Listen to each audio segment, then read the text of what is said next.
ఒక యుగంలో నాన్న మాట విన్న రాముడు దేవుడైతే మరో యుగంలో నాన్న మాట వినని ప్రహ్లాదుడు మహనీయుడయ్యాడు. ఇక్కడ మాట కాదు నాన్న, ధర్మం ముఖ్యం. ఎవరయ్యా నువ్వు? ఈ రాజ్యంలో ఎప్పుడు చూడలేదు. ఒకసారి బట్టలు మాసిపోతే మనిషి ఎక్కడ కూర్చోవడానికైనా సిద్ధపడతాడు. అంటే మీ అందరికి వాడొక మామూలు మనిషి, కానీ అక్కడ ఊరు మొత్తానికి దేవుడు. ఎవరా నా కొడుకు? మీ ఊరు వచ్చి మీ మనుషుల మీద చేసాడంటే వాడు రాముడు కాదురా, పరశురాముడు.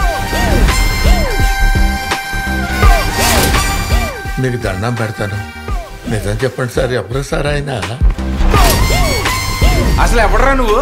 అడ్రస్ పెట్టు, అడ్రస్ పెట్టు, అర్జెంట్ నీ అడ్రస్ పెట్టు, అడ్రస్ పెట్టు. ఆధారమే లేనోడికి ఆధార్ కార్డు ఎక్కడ ఉంటుందయ్యా?